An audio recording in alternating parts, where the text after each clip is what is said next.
Assalamualaikum dan salam sejahtera. Pada awal September, lebih kurang 160,000 ahli Parti Konservatif akan memilih Perdana Menteri yang baru. Tugas untuk memilih Perdana Menteri ini tidak terletak kepada 46 juta pengundi Britain ataupun 67 juta rakyat Britain. Tugas ini akan dijalankan oleh hanya 160,000 ahli Parti Konservatif. Parti-parti lain tidak terlibat. Bagaimana pula dengan mandat rakyat yang selalu dilaung oleh bukan saja pembangkang tapi orang dalam kerajaan juga? Mandat rakyat tidak timbul di dalam tugas memilih Perdana Menteri hanya ahli parti saja. Mandat rakyat ni hanya timbul semasa pilihan raya umum tiap-tiap 5 tahun. Semasa itulah rakyat memberi mandat kepada wakil rakyat mereka. Dan mandat ni bukan untuk parti. Mandat ni bukan untuk Perdana Menteri. Mandat ni untuk wakil rakyat mereka, ahli parlimen ataupun di dalam Dewan Undangan Negeri, ADUN. Tugas rakyat hanya untuk memilih wakil mereka, wakil rakyat, baik ahli parlimen, baik ADUN.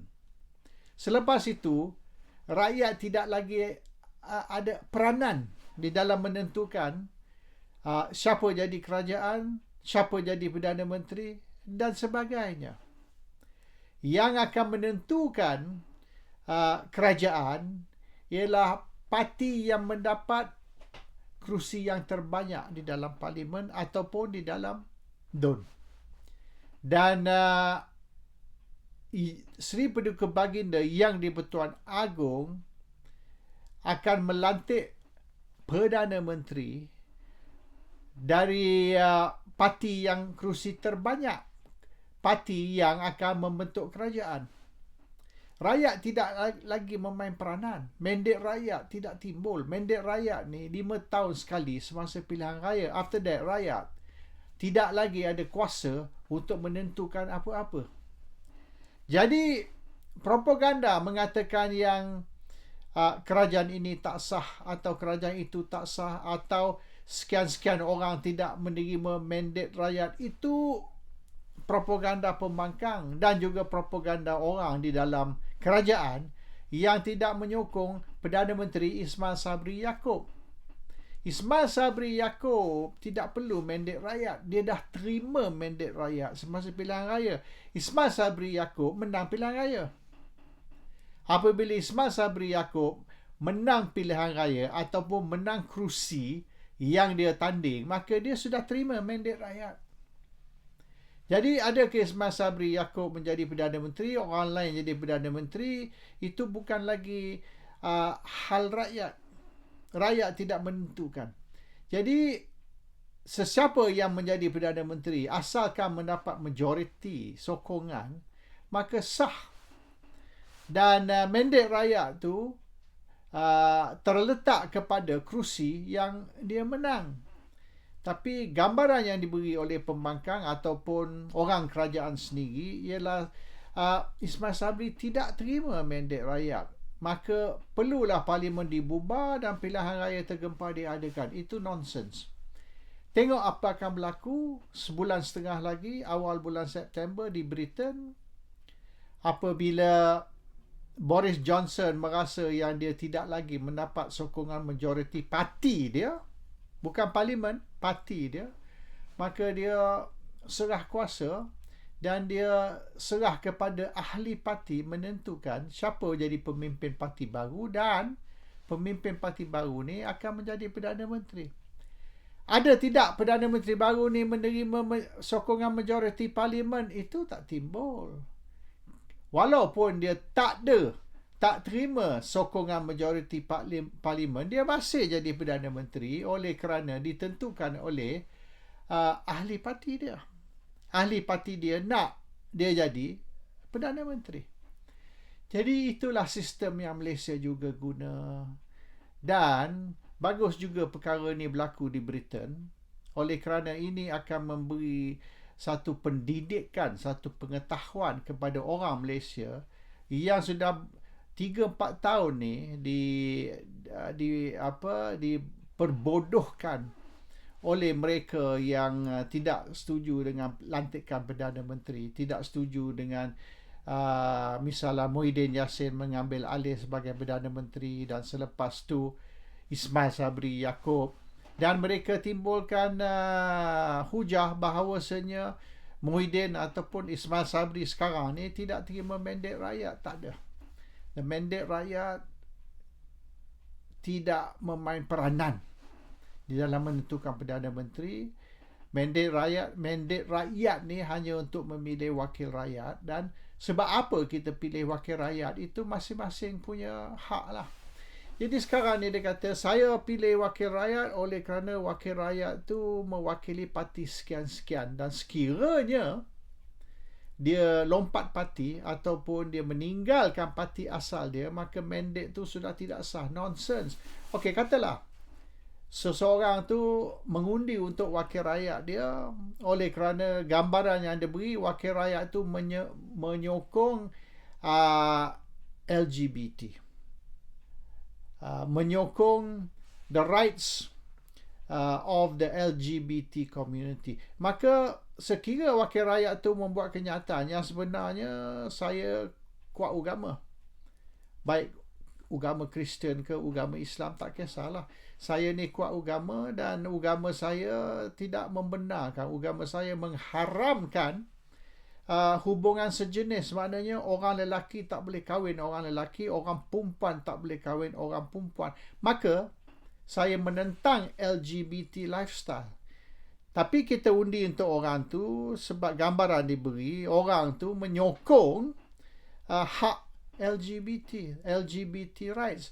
Kalau dah dia umum, dia tidak sokong, maknanya saya nak dia letak jawatan dan pilihan raya pilihan raya kecil atau pilihan raya tergempar diadakan supaya kita boleh pilih wakil rakyat baru.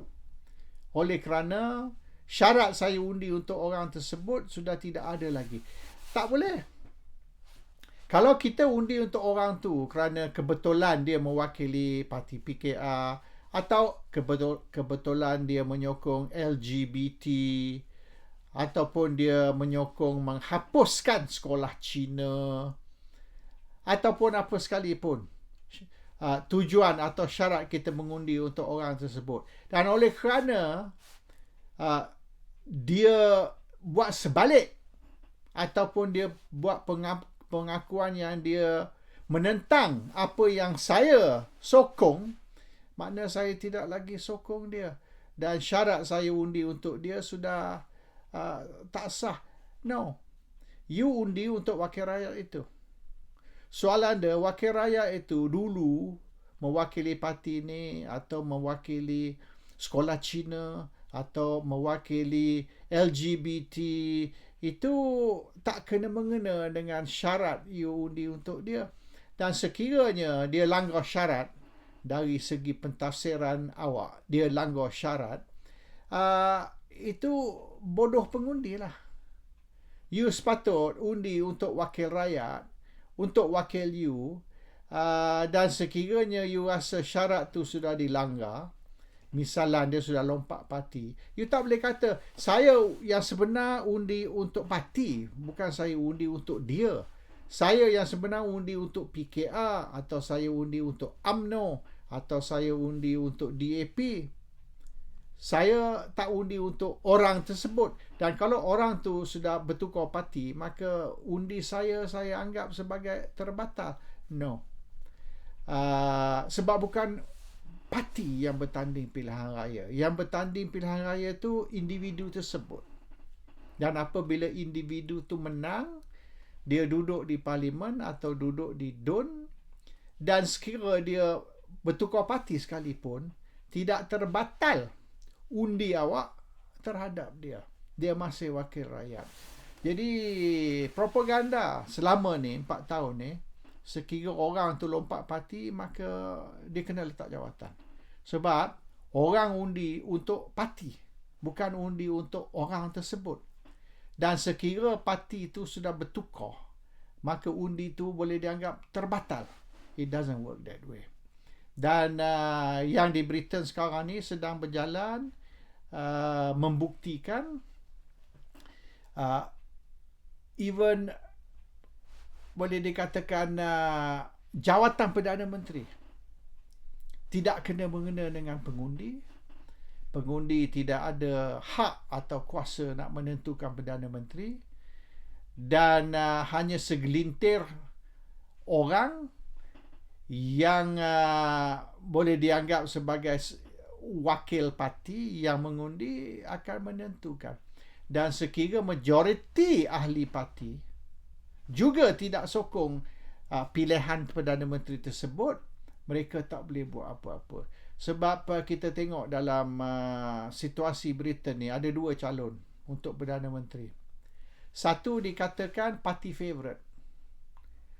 Dan bukan saja parti favourite, tapi dia rakyat favourite. Bermaknanya kalau kita buat survey di kalangan 46 juta pengundi ataupun 67 juta rakyat Britain, popularity survey ialah sekian-sekian orang ialah pilihan Perdana Menteri. Tapi spekulasi mengatakan akhirnya seorang lagi yang akan menang, yang bukan pilihan majoriti rakyat atau pilihan majoriti pengundi, tetapi pilihan majoriti hanya 160,000 ahli parti sahaja. So the person with the minority support, bukan the person with the majority support, akan menjadi Perdana Menteri baru. Dan walaupun dia mendapat sokongan minoriti dan bukan majoriti, masih sah dia sebagai Perdana Menteri. Isu Ismail Sabri Yaakob sama. Ada yang kata dia tidak mendapat majoriti, sokongan majoriti dari ahli parti atau sokongan majoriti dari pengundi berdaftar. But it doesn't matter. Selagi dia dapat sokongan majoriti segelintir ahli parti yang berkuasa menentukan siapa jadi Perdana Menteri, maka sah dia sebagai Perdana Menteri. Sistem Malaysia dan sistem Britain sama. Tidak ada beza. Dan sekiranya halal untuk Britain, maka juga halal untuk Malaysia. Dan ini rakyat Malaysia, terutama sekali orang UMNO, ahli UMNO, kena diberitahu sebab mereka tidak faham how the Westminster parliamentary system works. Sistem Parlimen Westminster. Mereka tak faham cara mana dikendalikan, dan boleh dikatakan contoh di Britain ni menjadi juga satu pengajaran kepada Malaysia bahawasanya Ismail Sabri Yaakob bukan Perdana Menteri tidak sah, seperti ada orang pembangkang dan juga orang di dalam UMNO berkata. Assalamualaikum, salam sejahtera.